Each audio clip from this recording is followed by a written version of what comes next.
Well, my stroke experience actually happened in 2013 in August. I suffered a non-bleed stroke, was actually a blockage at the base of my medullary and brainstem, and was diagnosed later on as being Wellenberg syndrome. I had no prior conditions. I didn't have any vices that would help lead to stroke or enhance my stroke risk. I was actually probably in one of the best fitness levels of my life. It hit very hard. And fortunately, my now wife saved my life and brought me to the hospital. Too stubborn that I was, I didn't want to go, but I got the treatment, and she had learned about the fast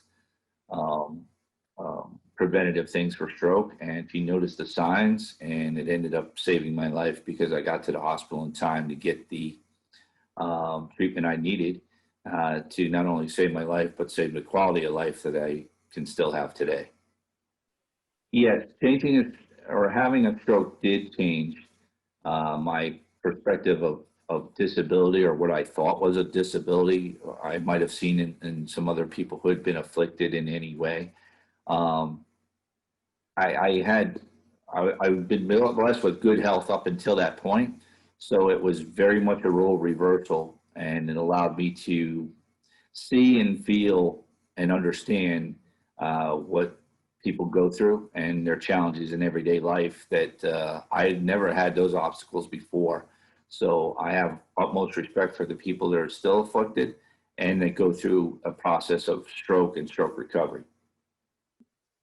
Yeah, some of the struggles that I've experienced to get back into the community were a lot physical and some mental challenges that obviously I really struggled with balance, um, and I had some neuropathy pain, but just my sheer balance and getting around. My work required a lot of movement. I wasn't sitting at a desk. So my goal was to get back to work and the lifestyle I had known for many, many years. So the challenges were really stressed on balance and a lot of things of large crowds, and my vision was affected with lighting. Um, Also, some of the sensory things that were you take for granted when you don't have the condition following a stroke, but were heightened as my recovery from the stroke. Lighting, sensory overload on some things in stores, and fast moving objects, whether it be a car coming at me or someone, or like I say, people passing you by. I overreacted to a lot of things. But over time, I've been able to overcome those. So I've gotten back into a routine in society and back to work that's really, really helped. The advice I'd like to give to any of the healthcare workers that if A, have interacted with me or any other stroke victim and patients, first of all, thank you for working with us, but also there's challenges that I don't think a lot are identified, and that is, I personally, it was different. It was a lot of feeling and not only mental stress and fatigue, but I wasn't in an automobile accident, so I didn't have any visible injuries, and that was probably puts a strain on some of the healthcare workers to identify what you're going through, and it's very hard to build off of and try to push forward with recovery when every day is different and there's another challenge being suffering a stroke. You tend to build off of recovery in blocks, more or less. So for them and every healthcare worker, patience and understanding that it's not always visible, and you're going to have good days and bad days as far as seeing positive signs. But sometimes it's just the little things. It's the awareness, it's the balance, it's the pausing to think through what we all took for granted. Maybe your next step forward or your secure footing that moment of hesitation that we never used to take, bear with us and understand that those are the challenges that are going on, and it's not always visible. It's a lot of it's within our mind and own senses, just to do the simplest things. I think the areas that were most important to me following my stroke were to try to regain um, a normal lifestyle, something I was used to. I was very fearful of losing memory and the ability to do day-to-day things, and especially work, all the things I'd known for so very long. So that was my biggest fear personally to overcome. I was in good hands. I got the help I needed. So physically, I knew I would heal, but I didn't know how long it was going to take, which added to some of the stress and mental uncertainty for the future. But it's been an uphill road at times by far, but one that we're accomplishing. That was very multifaceted because I all of a sudden became a caretaker, and he didn't understand that he needed taking care of. And my first priorities were figuring out what kind of therapy I could get for him and how to get into therapy. It was about the nutrition because we were on the blood thinners. It was the therapy. It was just trying to figure out where to get the help that he needed and what was available for us to get for him and to help him recover.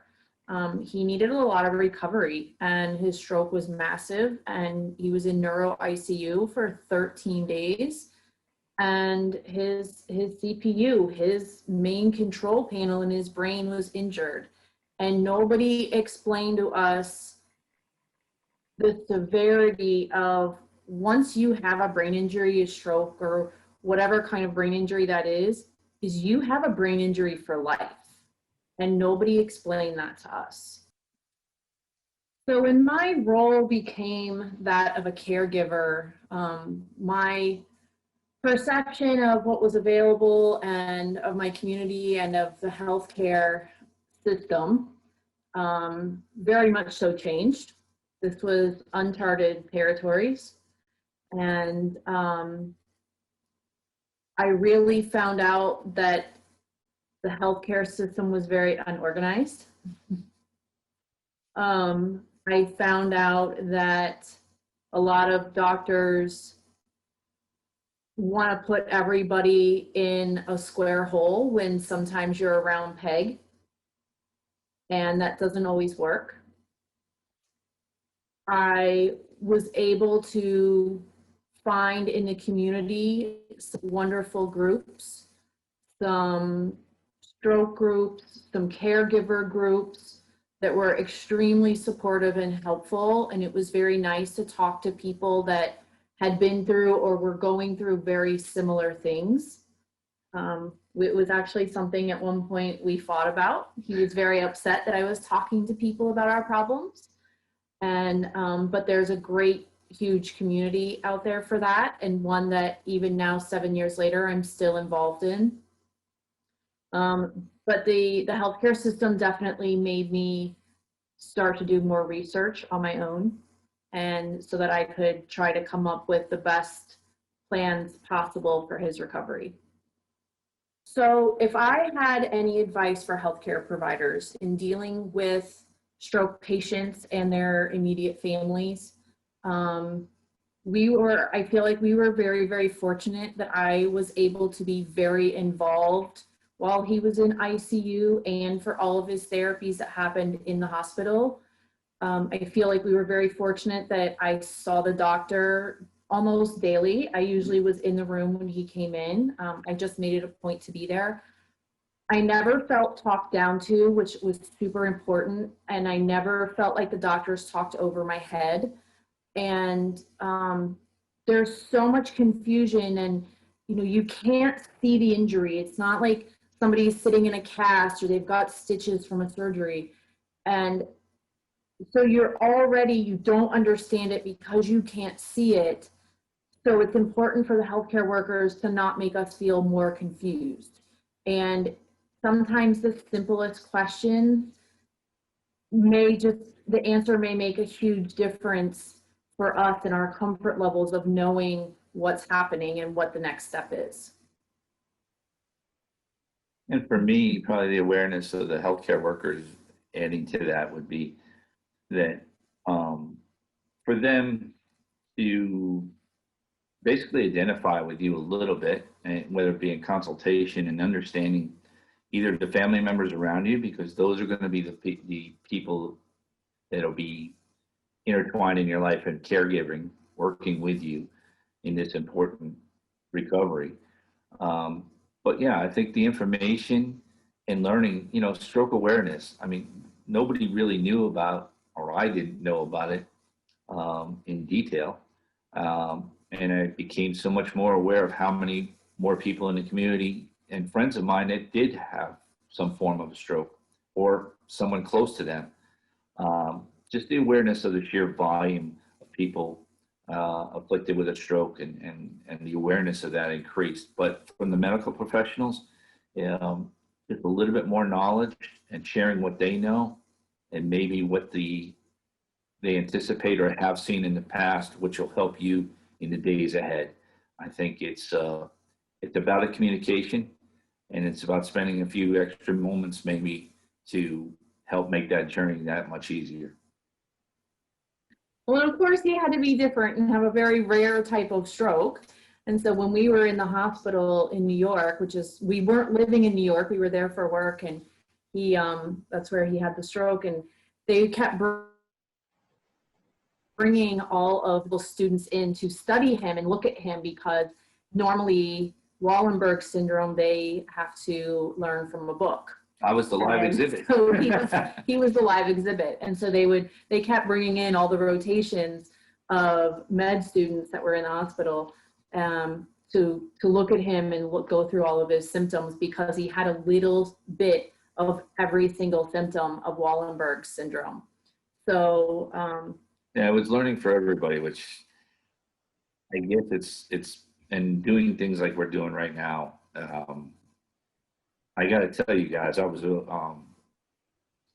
embarrassed at first a little bit, because I was not the person I was right away after a stroke, and I've grown to understand very much with my emotions that I'm very lucky, and I'm able to give back to those who are in the same position or maybe in the same position. And I appreciate the time with you guys to kind of share with both sides, whether it be the medical professionals or other stroke patients and victims. And I hate the word victim, but let's face it, you are a victim if you've suffered any kind of stroke. So yeah, there's a big part of me is underneath just to give back. I'm lucky enough to have the opportunity to do so. Some aren't so lucky. he had the other, on the flip side of that is in the hospital, the nurses he was extremely coherent. He was very, very coherent. And he didn't have the slurred speech and the curled hand and all of that kind of thing. He had horrible balance issues and swallowing issues and things that go with Wallenberg's, but he didn't even look like the typical stroke patient. And so because he could carry on a very normal conversation, they almost didn't think he was as bad as he was. And after his stroke, he didn't work for a year. And it's taken up until just recently, he's gone back to work full time, but he hasn't, but it's another career. He's always worked with racehorses. So the sensory, the balance, the quickness of his movements just aren't there to be around the racehorses anymore. So he kind of had to shift gears. So just learning to have the new normal and then figuring out basically a completely new life because of the stroke we're 7 years in the process. Yeah. And it's a process. It is a process.